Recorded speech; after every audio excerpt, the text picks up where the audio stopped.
اللہ تبارک و تعالیٰ کے ساتھ انسان کا جو رشتہ ہے اس میں انسان کی کچھ کمزوریاں آڑے آتی ہیں، گناہ ہو جاتے ہیں، غلطیاں ہو جاتی ہیں۔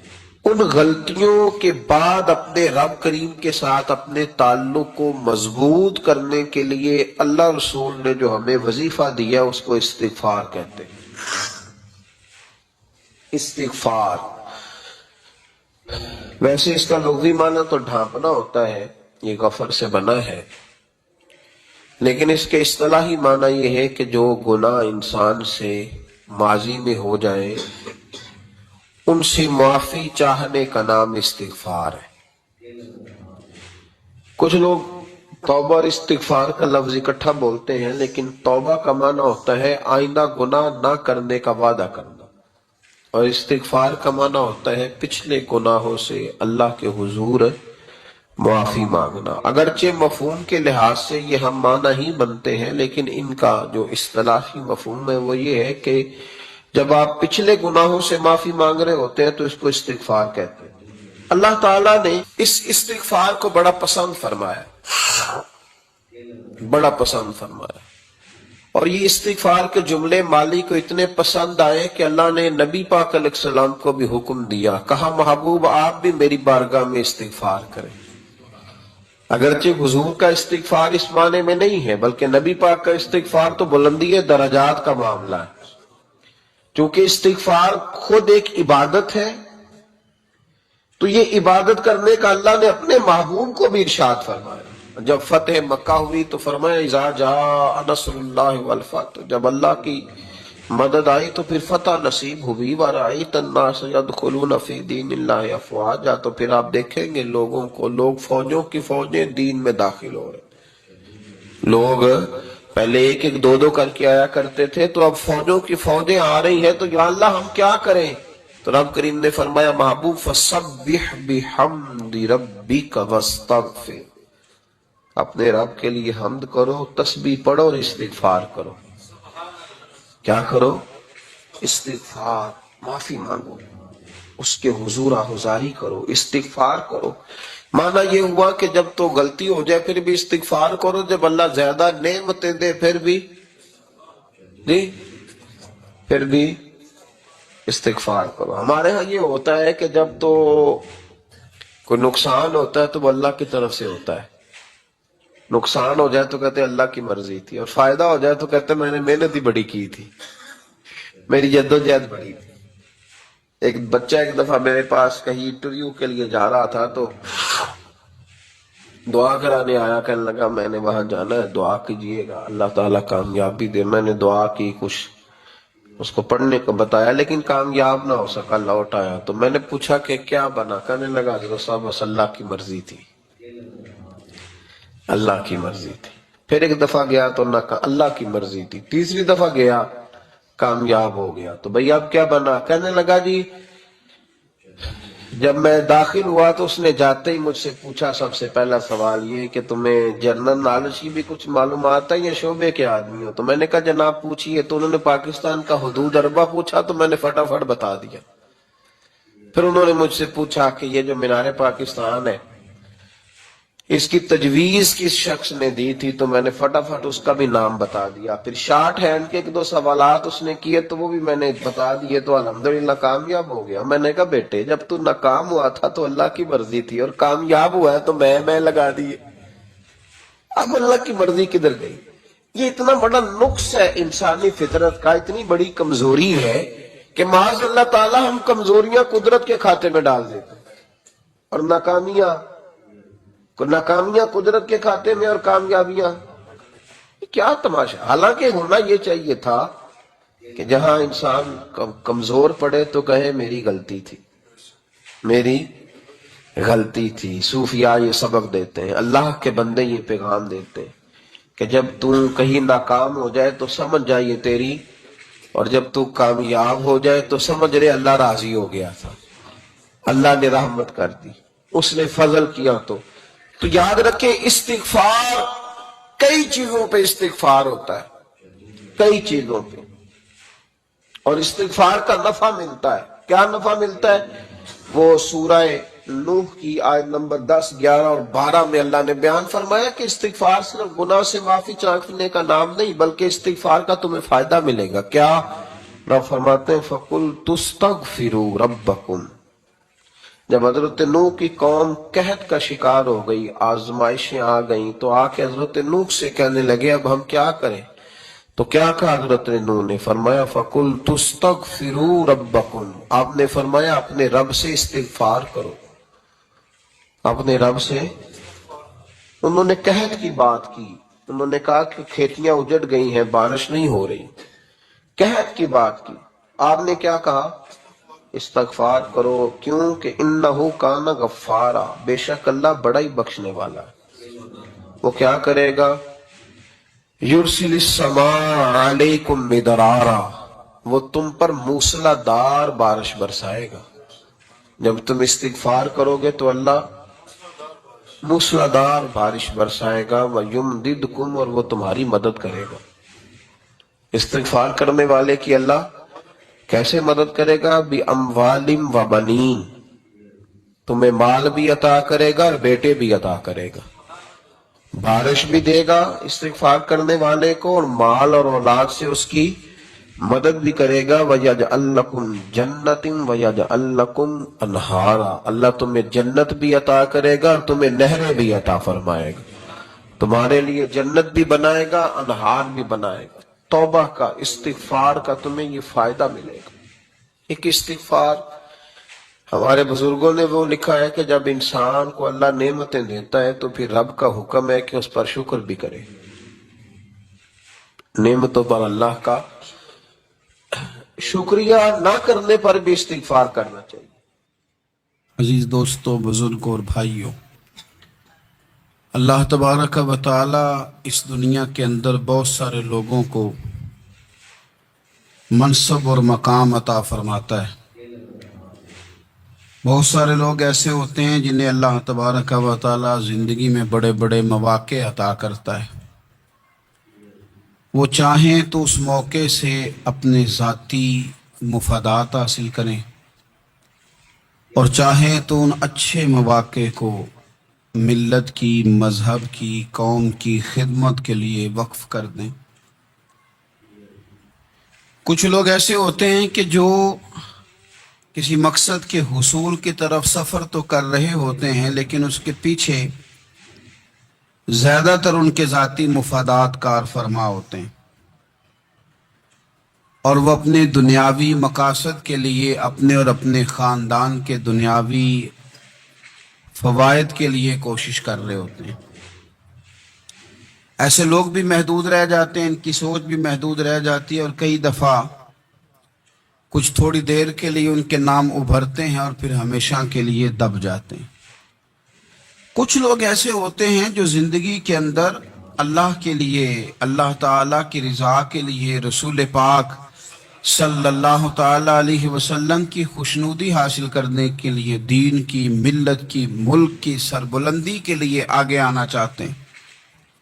میرا رب کریم قرآن مجید سورہ حج میں ارشاد فرماتا ہے کہ الذین ان مکناہم فی الارض، کچھ لوگ ایسے ہیں کہ اگر ہم انہیں زمین میں اقتدار دیں، زمین میں اگر ہم انہیں قابو دیں، تو وہ کیا کریں گے؟ اقاموا الصلاۃ و آتوا الزکوٰۃ، وہ نماز قائم کریں گے، زکوٰۃ ادا کریں گے، وامروا بالمعروف، نیکی کا حکم دیں گے، ونہوا عن المنکر، اور لوگوں کو بری باتوں سے منع کریں گے۔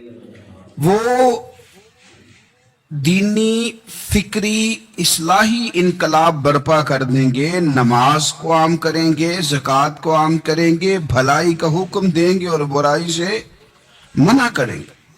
اللہ تبارک و تعالیٰ نے ان لوگوں کو جب اقتدار دیا، وہ کون لوگ تھے؟ سیدنا صدیق اکبر، حضرت فاروق اعظم، سیدنا عثمان غنی، حضرت مولا علی رضوان اللہ تعالی علیہم اجمعین۔ اللہ نے جب ان لوگوں کو اقتدار دیا زمین کے اندر، اللہ تبارک و تعالی نے انہیں نبی پاک علیہ الصلوۃ والسلام کی نیابت کے لیے چنا، تو ان لوگوں نے یہ انقلاب برپا کیا، نمازیں عام ہو گئی،